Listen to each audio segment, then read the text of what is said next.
Alright, good day everybody. Today we are going to Europe again. This time we're going to a place called England. Alright, whether scones was invented in England or not, I'm not sure. I'm totally not sure. But there are many versions, and today we're going to use something called a cream scone recipe. Okay, cream scone. Okay, so what we're going to do is very simple. I'm going to do 3 recipes today. The very first one is actually a fruit scone, which is, I'm going to use Sultana for it. And what I have here is a German bread flour, 10%.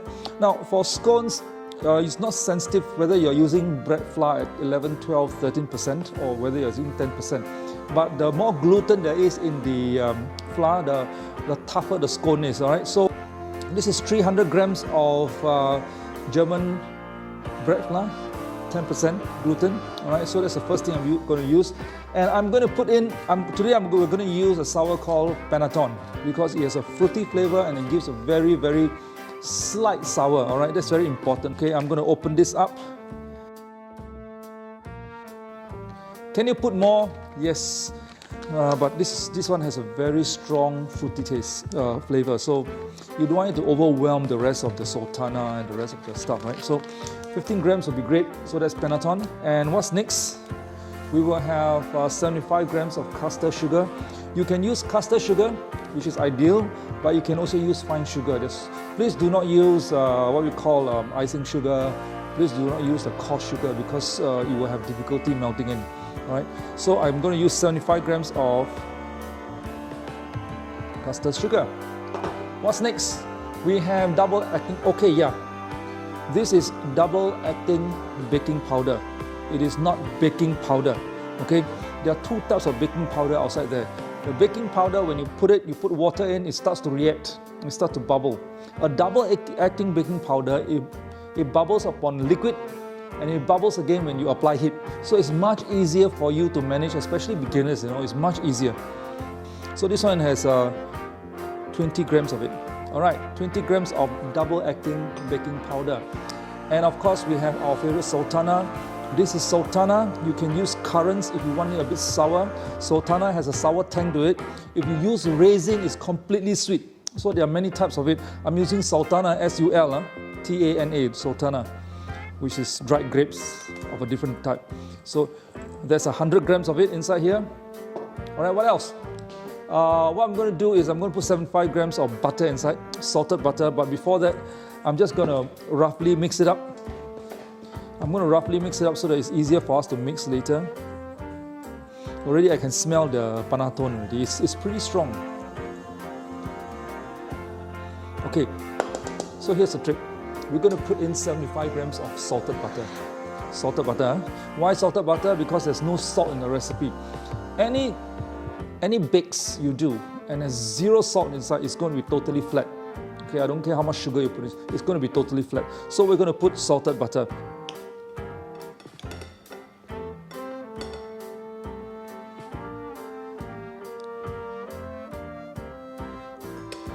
Okay, now the secret to this is your butter must not be in a room temperature to a state where it's so soft. It's got to be a little bit firm. All right, it's cold, but it's not so cold that you can't even mix it. Because I'm going to use my hands, I'm going to put it in. Now the secret of this is there are certain people who make better pastry than another person. Okay, the one who makes better pastry has a very cold hand. Okay, especially when you're touching butter. The one who does not make a very good pastry is the one with a very warm hand. So if you have a very warm hand, you can use the machine here to mix it for you. All right, my hands is fairly. So I'm going to mix the butter here. So the idea here is to make sure your butter. See, the butter is it's kind of hard, but it's soft at the same time, right? So what I'm going to do is I'm going to mix the butter in such a way. I'm going to crumple it into a sand. Now, this method is very important that the butter goes in first. When your flour is coated with oil, like butter, it tends to stay moist for a long time. All right? That's why butter goes in first. So this is the very first process. Almost all scones use the same method. So this is the condition you want to get before you put in the liquid.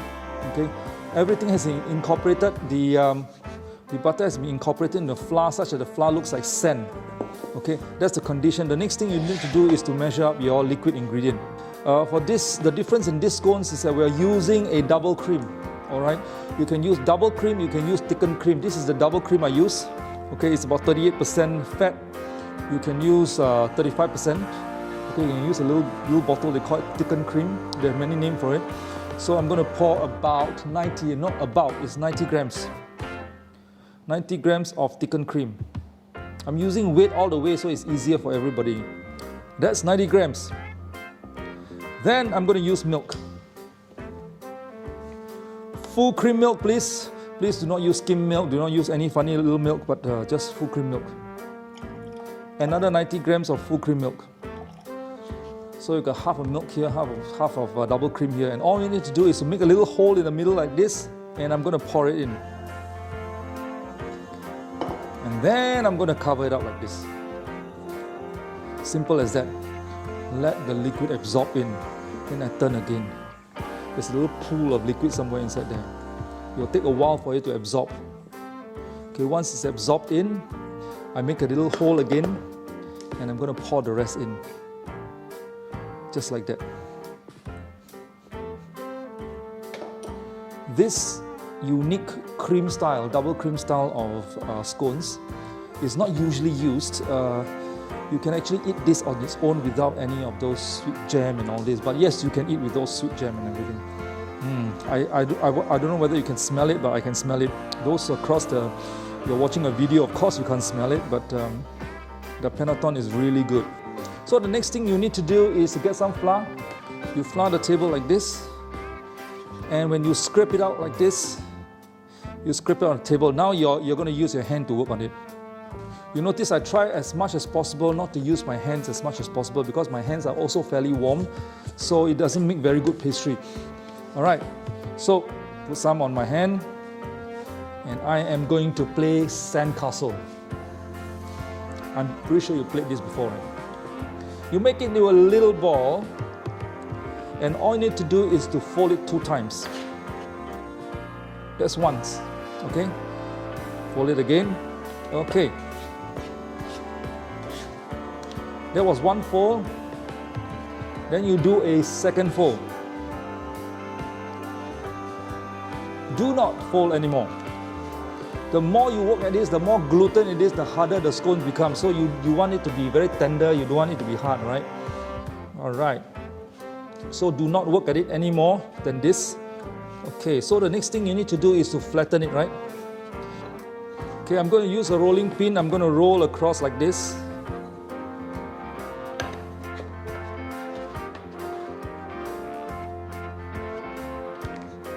One more time. Just about 3/4 of an inch thick. Just about 3/4 of an inch thick. That's it.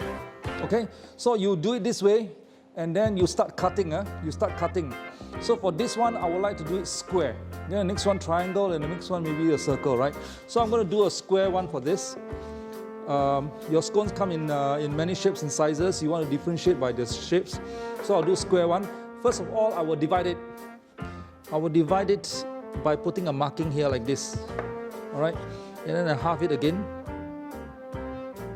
And then I half it again. Okay, then I decide I'm going to go 1/3 here. I'm going to do 1/3 here. So here's the secret to cutting a scone. Do not cut like you're cutting sashimi. Don't do this. Okay, you go one shot in.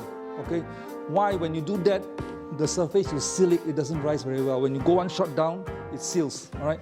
So, but this is round, so I cannot go one shot down. I will do this. Then I'll kind of shape it into a little square like this. Use your scraper. Use your scraper. It's easier.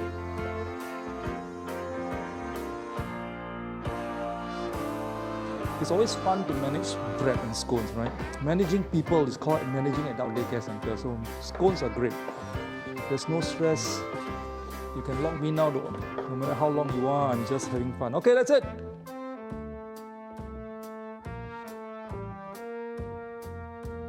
What we do is we're gonna let this rest for about 10 minutes. Why? Because it's wheat flour, there's gluten inside. Once you rest it a while, the gluten relax, you put it into an oven. Remember, double acting.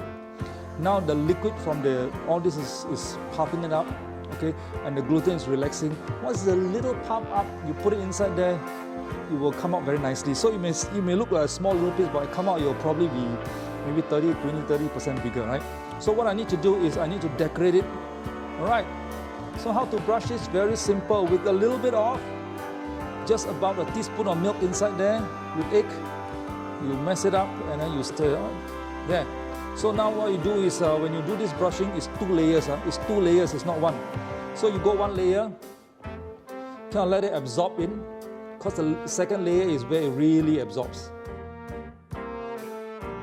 All right, so that's 1 layer. So by the time I come down here would have dried up, right? I go a second round. Okay, make sure all the cracks. The idea is not to have cracks on the surface, right? Inevitable, you will have some, but try not to have too many cracks on the surface. Right? Only on the top surface. Do not be tempted to do the sides. You know, there's no point doing the sides. You don't want to seal it up.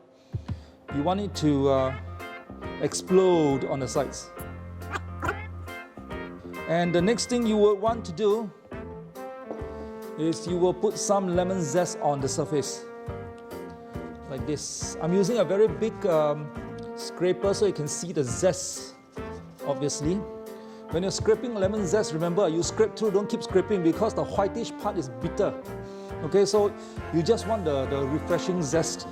Okay, don't use the whitish part. Huh? You can use orange zest if you want to. By all means, if you have what's in your fridge, you got orange, make sure you wash it. Huh? Just use, if you want to use orange zest, lemon zest.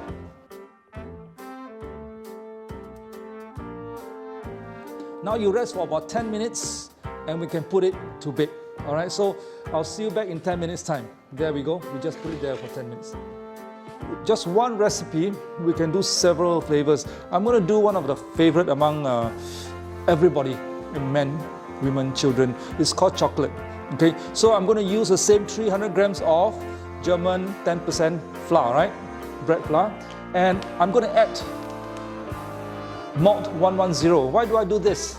This Malt 110 gives it a chocolatey, coffee-like flavor. All right, that's what I like about this. And you know, whenever I bake any breads, or in the olden days, any breads or anything that has chocolate in it, I will put a little bit of coffee Malco in it. Okay, but instead of putting coffee Malco, I've got something even better. It's called Malt 110. Okay, so 15 grams of malt. There we go. 15 grams of malt. See, it kind of look like chocolate, isn't it? Chocolate powder, isn't it? 15 grams.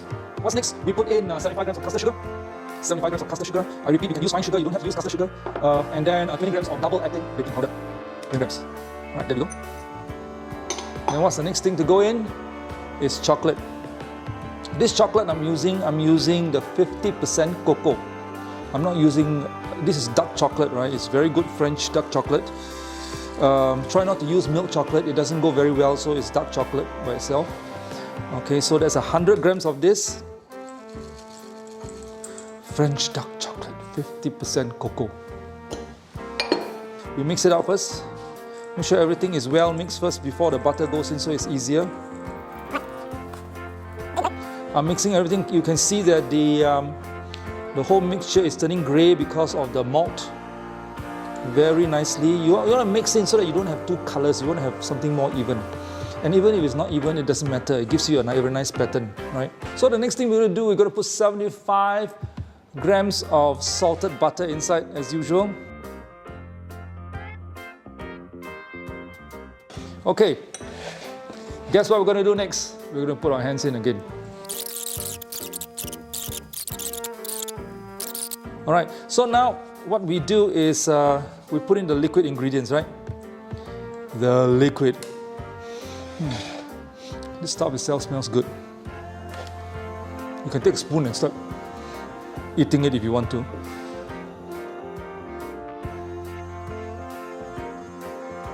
Remember, it may look dry at the beginning and says, hey, not enough. Then you are tempted to put some more milk, right? Don't do that. The milk will take time to absorb. You'll take maybe 30 seconds more to a minute to absorb it. So don't get tempted to put in more liquid because later you will have a wet mess.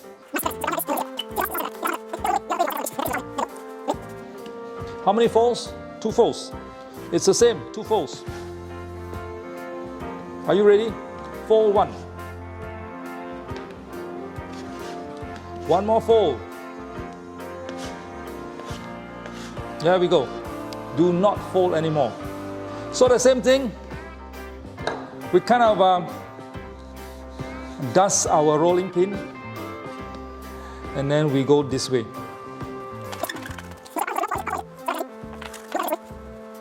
I'm going to be using a cookie cutter. Okay, I'm going to bring it around this time. Don't be too greedy. You're going to make one big one. Later come out look like mooncake. Okay, so like that will do. Again, do not twist. Okay, you push it away. You do not twist it. The very moment you twist it, it will not rise very well. Okay. All right, pretty nice. And we will egg wash it as usual. Now this is the part where it gets fun. You can do anything you want on top of it later, except sitting on it. You can put pecan, you can put peanuts, you can put, I think hazelnut would be a good combination with this, but I got almonds today. I really have almonds. So I'm going to put a little bit of almond. Put generous amount because some will drop off. So you put a generous amount, don't worry. The rest are almond that drop at the side. During the baking, it gives aroma, very nice aroma, right? Okay.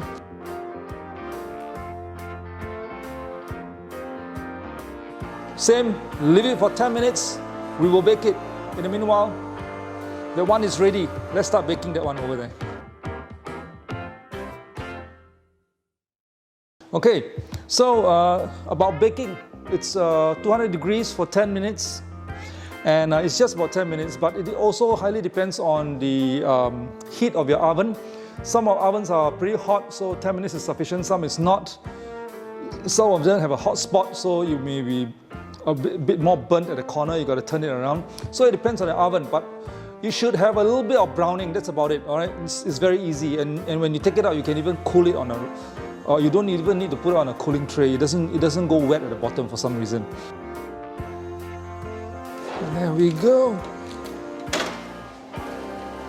So this color is just about right. It's very good for decorative color.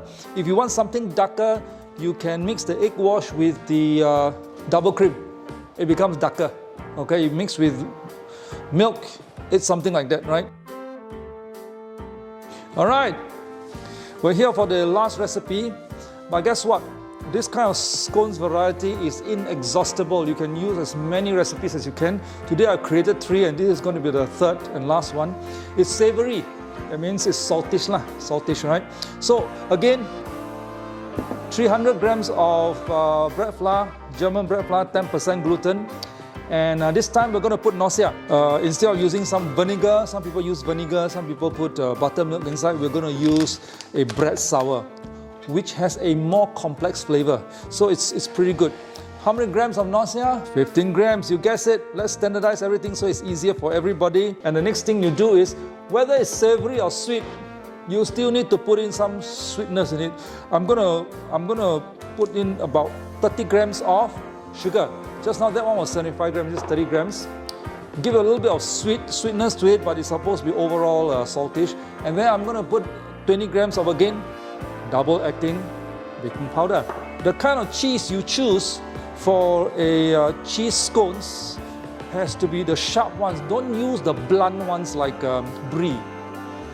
Don't use the sharp cheddar, the parmesans and all those which has a sharper one and does not melt as much.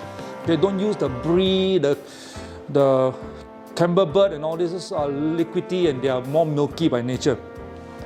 So I'm going to put 150 grams of cheddar cheese inside there. I'm going to put in chives. Chives are basically, you know, garlic sprouts.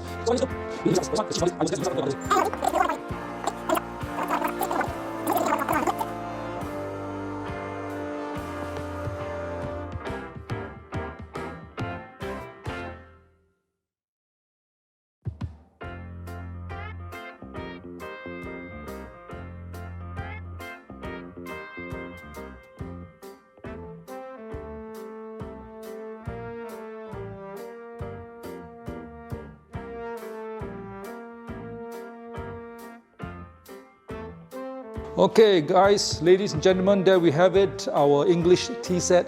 So what do we have? Let me go through one more time. We have a fruity one that consists of Sultana and our very favorite sourdough powder. It's called Panettone. It's a fruity flavor. If you're here, you can smell it. It's really fruity.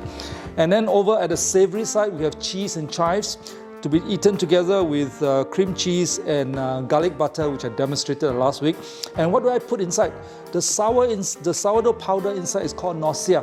It's a very, very intense sour, so it complements a very heavy aroma of cheese and chives. And last but not least, we have to do this. If you make scones, you got to make chocolate, accompanied by some chocolate and hazelnut ganache. What is inside there is a Malt 110. Okay, what the Malt 110 do is it gives it a chocolatey and yet coffee-like flavor to the scones. It just brings out the entire dark chocolate, the whole thing. So there you have it, the sourdough powder and the malt in our scone recipe. Okay, so that's all I have for you today. I will see you next week for the next set of recipe. Ciao!